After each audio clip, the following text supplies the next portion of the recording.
ഇത് പറയുമ്പോഴും ഒരു കാര്യം നമ്മൾ വ്യക്തമായി തന്നെ പറയണം. 2015 വരെ നിലവിലുണ്ടായിരുന്ന ഒരു വ്യവസ്ഥ എന്തായിരുന്നു? 2016 വരെ ആദ്യം 500 രൂപയായിരുന്നു. പിന്നീട് 2015 അത് 600 രൂപയാക്കി മാറ്റുന്നു, 1000 രൂപയാക്കി മാറ്റുന്നു. പിണറായി സർക്കാർ വരുന്ന സമയത്ത് 1000 രൂപയായിരുന്നു ഒരു ആശാ വർക്കർക്ക് ഓണറേറിയമായി ലഭിച്ചിരുന്നതെങ്കിൽ സംസ്ഥാന സർക്കാരും ഘട്ടം ഘട്ടമായി അത് വർദ്ധിപ്പിച്ചതിനെ തുടർന്ന് ഇപ്പോൾ 7000 രൂപ സംസ്ഥാന സർക്കാർ ഓണറേറിയം പ്രഖ്യാപിച്ചിരിക്കുകയാണ്. അത് ഒറ്റയടിക്ക് കൂട്ടിയത് 2023 സമരത്തിലാണ് എന്ന് തോന്നുന്നു. അതിനുശേഷമാണ് 5000-ഓളം രൂപ കൂട്ടുന്നത്. അങ്ങനെ 7000 രൂപ ഓണറേറിയമായിട്ട് കൊടുക്കുന്നു.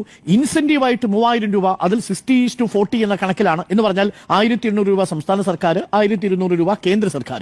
ഇത് കൂടാതെ കേന്ദ്ര സർക്കാരിന്റെ ഓണറേറിയം എന്ന നിലയിൽ കിട്ടുന്ന 2000 രൂപ, ഇതെല്ലാം കൂടി കിട്ടി. കൂടാതെ ടെലിഫോണിന് വേണ്ടി കിട്ടുന്ന 200 രൂപ മാസം കിട്ടുന്നത്, അതേപോലെ മറ്റ് ഇൻസെന്റീവുകൾ ചേർത്ത് കിട്ടുന്ന 3000 രൂപ, ഇതെല്ലാം കൂടി ചേർത്താൽ മാത്രമാണ് ഈ 13,500 രൂപ കിട്ടുക. ഇതിനു മുമ്പും സമരം ചെയ്തിട്ടുണ്ട്. 11 വർഷം മുമ്പ് നമ്മൾ കണ്ടതല്ലേ ഒരു വലിയ സമരം. അന്ന് ആ സമരത്തിന് അവർ ആവശ്യപ്പെട്ടത് 500 രൂപയെങ്കിലും കൂട്ടിത്തരൂ എന്നുള്ളതാണ്. 1000 രൂപയാക്കാൻ വേണ്ടിയുള്ള സമരമായിരുന്നു. അന്ന് വി ശിവകുമാർ പറഞ്ഞത് 100 രൂപ കൂട്ടിത്തരാമെന്നാണ്. അതിനെതിരെ വലിയ ശക്തമായ സമരം നടന്നു. പിന്നീടാണ് 1000 രൂപയായി അത് ഉയർത്തുന്നത്.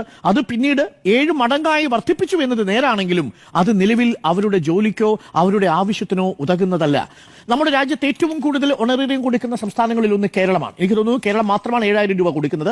അത് കഴിഞ്ഞാൽ അടുത്ത മാസം മുതൽ കർണാടക 10000 രൂപ കൊടുക്കാം എന്ന് നിശ്ചയിച്ചിട്ടുണ്ടെന്നാണ് ഞാൻ മനസ്സിലാക്കുന്നത്. ഇത് ലോക്സഭയിൽ നിന്ന് കിട്ടിയിരിക്കുന്ന ഡാറ്റയാണ്. പക്ഷേ അപ്പോഴും ഉത്തർപ്രദേശ് അടക്കം 1500 രൂപയാണ് സംസ്ഥാനത്തിന്റെ ഓണറേറിയം. കേരളത്തിൽ ഇത് 7000 കൊടുക്കുന്നു. മറ്റ് ഇൻസെന്റീവുകൾ കൂടി കൂട്ടിച്ചേർത്താൽ 13,500 എന്ന കണക്കിലേക്ക് എത്തുന്നു. അതുകൊണ്ടാണ് ഞാൻ പറഞ്ഞത് ഇത് സംസ്ഥാന സർക്കാരും ഒരേ സമയം കേന്ദ്ര സർക്കാർ എന്ന് പറയാനുള്ള കാര്യം, കേന്ദ്ര സർക്കാർ ആകെ വർദ്ധിപ്പിച്ചത് 2000 രൂപയാണ് കഴിഞ്ഞ 10 വർഷമായിട്ട്. ഇപ്പോഴും ആ 2000 രൂപ നിൽക്കുക. എന്നിട്ടും അത് കൃത്യസമയത്ത് കൊടുത്തു തീർക്കുന്നില്ല. കുടിശ്ശികയിട്ടിരിക്കുക 2000 രൂപ. ഇൻസെന്റീവ് കുടിശ്ശിക കൊടുത്തിട്ടില്ല.